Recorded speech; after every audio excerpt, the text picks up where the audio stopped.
ভয়াবহ আৰু এক অবৰ্ণনীয় পৰিৱেশৰ মাজত আছোঁ আৰু আমি আছোঁ কমল চাপৰিত, য'ত প্ৰথম পানী আহিছিল, প্ৰথম পানী আহি ইয়াত খুন্দা মাৰিছিল। এই অঞ্চলটো একেবাৰে এতিয়া নিশেষ হৈ গ'ল। ঘৰসমূহৰ পৰা পথাৰলৈকে বা ৰাজপথৰ পৰা ঘৰৰ ভিতৰলৈকে সকলোতে এককাল পৰ্যন্ত এই মুহূৰ্ততো পলস আছে, বোকা আছে। ঘৰ দুৱাৰ মানুহৰ একেবাৰে অৱস্থা নাই। যি পৰিৱেশ আচলতে ভয়াবহ যিখিনি কথা কৈ থকা হৈছে, এই কমল চাপৰি এইটোৱে অঞ্চল। আৰু এই কমল চাপৰিত আহি প্ৰথমবাৰৰ বাবে আমি প্ৰতিদিন টাইম আহি ইয়াত উপস্থিত হৈছোঁ। আৰু এইসমূহ চকী দেখিছে পলসৰ তলত সোমাই আছে, আৰু যিটো ঘৰ বাৰী মানুহৰ ঘৰ দুৱাৰ সকলো পলসৰ তলত আছে, বোকাৰ তলত আছে। এতিয়া ক'ৰবাত এবুকু পৰ্যন্ত পানী, বোকা এককাল পৰ্যন্ত বোকা পলস। এই ঘৰটোৰ একেবাৰে ডুব গৈছিল ওপৰত, এতিয়াও দেখিছে যে পলস আৰু বোকা টিঙৰ ওপৰত এতিয়াও আছে।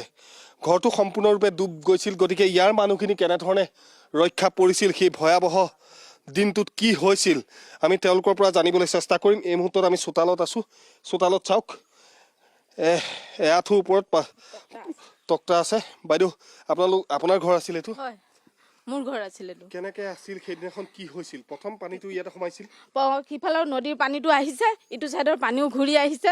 তেতিয়া আমি বিচনাত চবে উঠি আছো যে বিচনাৰ পৰা চাগে তাৰ তললৈকে পানী থাকিব, বিচনাত থাকি আমি থাকিব পাৰিম, কিন্তু নোৱাৰিলোঁ। ঘৰৰ ভিতৰত চাওঁতে চাওঁতে ফুল পানী হৈ গ'ল। দুজন, মোৰ ল'ৰাটো আৰু ভতিজা ল'ৰাটো আহি ইয়াত কমেও 7-8টামান মানুহ আছিলোঁ। গোটেইকেইটাক আমাক টিঙৰ ওপৰত উঠাই দিছে। এতিয়া বাৰাণ্ডাত উঠিছিলোঁ, বাৰাণ্ডাত যেতিয়া পানী সোমালে টিঙৰ ওপৰত, আকৌ আমাক ডাঙৰ ঘৰৰ টিঙৰ ওপৰত উঠিলে। চবেই হাল্লা চিল্লা কৰি আছে। গৰু গাই যিমান যি জীৱ জন্তু আছিল চব উঠি গ'ল। যোৱাৰ পিছত ঘাটৰ নাওখন আহি আমাৰ এইকেইজন মানুহক নি তাত বচালে। এই মানুহ ঘৰৰ টিঙৰ ওপৰত মানুহ আছিল, সেইখিনিও নি তাত বচালে। আৰু যিমান যি আছিলে চব উঠি গ'ল। মোৰো গাই গ'ল, বাইদেউহঁতৰ গ'ল, বাইদেউহঁতৰ ঘৰ চিনচাপ সকলো গ'ল, মোৰ দোকান গ'ল।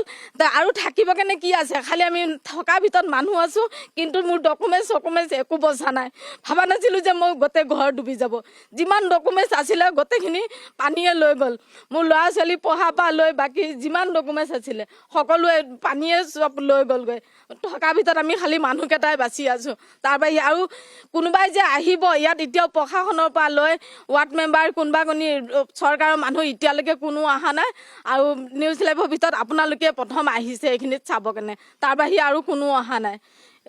এতিয়া প্ৰশাসনৰ ফালৰ পৰা একো পোৱা নাই আপোনালোকে? প্ৰশাসনৰ ফালৰ পৰা খালি পৰহি অলপ চলপ কিবা এটা দিছে, আৰু তাৰ বাহিৰে একো দিয়া নাই। কোনো অহাও নাই, অহাও নাই, চাবও অহা নাই যে কমল চাপৰি মানুহখিনি কি হৈছে কি নাই। অকল এয়াই নহয়, ওপৰ ফুটি, আমাতকৈ ওপৰ ফুটি তাৰে টিঙৰ ওপৰেদি পানী গৈছে। তেতিয়াহ'লে ইয়াত কি অৱস্থা হ'ব আপোনালোকে নিজেই দেখি আছে। আৰু কি ক'ম আৰু, আচলতে ভাষাহীন মানুহবোৰ কি ক'ব, কি পৰিৱেশ। সেই মুহূৰ্তত আমি চেষ্টা কৰিম যে তেখেতকো যথেষ্ট বোকাৰ মাজতে সোমাই আছে। গতিকে এই মানুহখিনি ক'ত গ'ল, কি কথা। যথেষ্ট সংখ্যক মানুহ সকলো চেদেলি ভেদেলি হ'ল। কেৱল প্ৰাণটো লৈ সকলো মানুহ ইয়াৰ পৰা ৰক্ষা পৰিছে। গতিকে ইয়াৰ ৰাইজো যথেষ্ট আছে। যে আপোনালোকৰ সৈতেও কথা পাতিম যে মানুহখিনি এতিয়া গ'ল ক'লৈ, কেনেকৈ আছে। এনেকুৱা পৰিস্থিতি হৈ গ'ল ইয়াত, এনেকুৱা এক ঘণ্টাত আপোনাৰ 7 ফুট 8 ফুট পানী বাঢ়ি গ'ল। ইমান স্পীডত পানী বাঢ়ি গ'ল যে ইয়াত বস্তু পাতি একো ওলাব নোৱাৰিলে। আৰু মানুহকেইটা যেনে তেনে, মই ইয়াত এইটো ঘৰৰ মানুহ 3-4 ঘৰৰ মানুহ ইয়াত তুলি দিছোঁ। সিহঁতৰ ঘৰৰ মানুহ ইয়াত তুলি দিছোঁ। একদম পূৰা পানী ওপৰলৈকে, ভিতৰৰ পৰা এটা এটাকৈ টানি এনেকৈ ওপৰত উঠাই দিছোঁ। তাৰপাছত নাও উলিয়াই নিছে। আৰু গোটেইখিনি ক'বলৈ গ'লে একো নাই ইয়াত মানুহ। আৰু এই পকা ঘৰ কেইটামান আছে, আৰু যি বাঁহৰ ঘৰ আছিলে একেবাৰে নাইকিয়া কৰি পেলালে। এটা কাপোৰ নাই, কাপোৰ যিটো পিন্ধি থকা সেইটো কাপোৰ আছে, আৰু বাচন বৰ্তন একোৱেই নাই। আৰু ইয়াত প্ৰশাসন বুলি ক'লে আপোনালোকে আহিছে, এতিয়ালৈকে আমাৰ বিধায়ক ক'ত আছে, বিধায়কে আহি পোৱা নাই। তাৰ এবাৰ এনে ফোন কৰি সোধা নাই, বা বিধায়ক ফালৰ পৰা একো বস্তু সুবিধা পোৱা নাই এতিয়ালৈকে। পৰহি দিনাখন, শুকুৰবাৰ দিনাখন 3 কেজি চাউল দিছিলে, মিঠাতেল 1 পোৱা দিছিলে। আৰু আজি দিনটো ৰাতিপুৱা আহি বিধায়ক ফালৰ পৰা মানে ৰাচন আনিছিলে। সেইটো আধা মানুহক বিতৰা হ'ল, আধা চাউলটো লৈ গুচি গ'ল আকৌ। এতিয়া আমি কৰিম কি? কোনোবাই যদি আহি পেলাই আমাক চোৱা হ'লে আমি ক'লোহেঁতেন যে এনেকুৱা মানে ক'বলৈও মানুহ নাই, ক'বলৈ মানুহেই নাই। কাক ক'ম?